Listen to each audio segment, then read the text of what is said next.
भाई बहन के रिश्ते का प्रतीक भी माना जाता है भाई दूज का पावन पर्व। वहीं भाई दूज की पूजा और व्रत बिना कथा सुने पूर्ण नहीं होती हैं।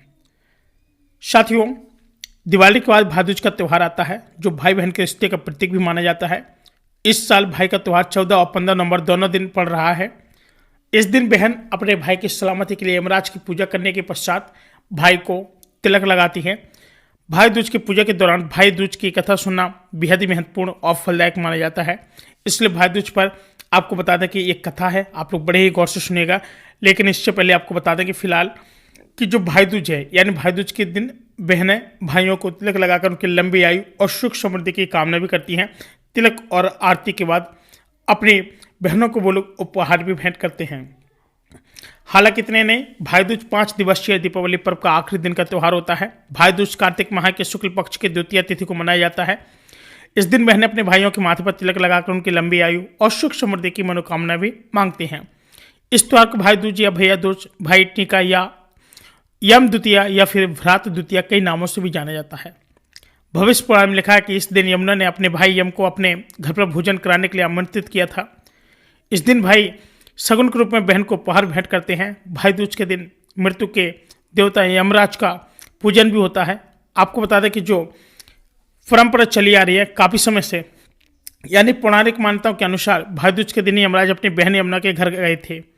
इसके बाद से भाई दूज या यम दूज की जो परंपरा की शुरुआत हुई। सूर्यपुत्र यम और यमी भाई बहन थे। यमुना के अनेकों बार बुलाने पर एक दिन यमराज यमुना के घर पहुंचे। इस मौके पर यमुना ने यमराज को भोजन कराया और तिलक लगाकर उनकी खुशहाल जीवन की कामना की।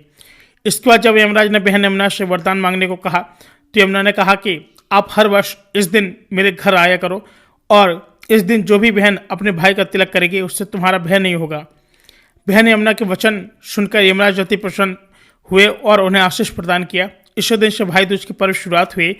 इस दिन यमुना नदी में स्नान करना बड़ा ही महत्व माना जाता है, क्योंकि कहा जाता है कि भाई दूज के मौके पर जो बहन भाई यमुना नदी में स्नान करते हैं उन्हें पुण्य की प्राप्ति भी होती है। और भगवान श्री कृष्ण और सुभद्रा की भी कथा, एक अन्य पौराणिक कथा के अनुसार भाई दूज के दिन ही भगवान श्री कृष्ण नरकासुर राक्षस का वध किया और द्वारका लौटे थे।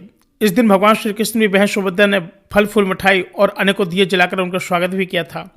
सुभद्रा ने भगवान श्री कृष्ण के मस्तक पर तिलक लगाकर उनकी दीर्घायु की कामना की थी। इस दिन से ही भाई दूज के मौके पर बहनें अपने भाइयों के माथे पर तिलक लगाती हैं और बदले में भाई उन्हें उपहार भी देते हैं। साथियों, फिलहाल जो भाई दूज की परंपरा है बड़े ही धूमधाम से हमेशा से चली आ रही है।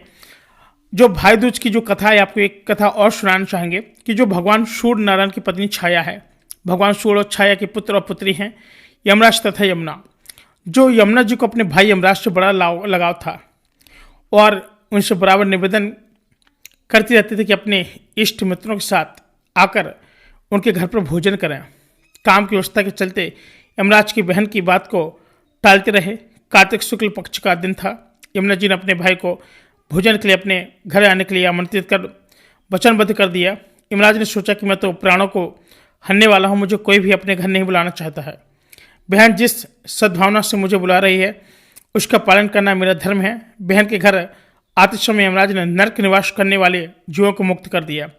यमराज को अपने घर आकर देखकर यमुना की खुशी का कोई ठिकाना नहीं था। उसने स्नान कर पूजा अपने व्यंजन परोस कर भोजन कराया और यमुना द्वारा किए गए आतिथ्य से यमराज ने प्रसन्न होकर बहन को वर मांगने का भी आदेश दे दिया था।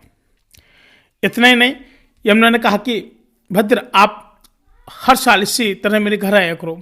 मेरी तरह जो बहन इस दिन अपने भाई को आकर सत्कार करके टीका करे उससे तुम्हारा भय न हो। यमराज ने तथास्तु कहकर यमुना को अमूल्य वस्त्र और भूषण देकर के यमलोक के लिए प्रस्थान कर दिया।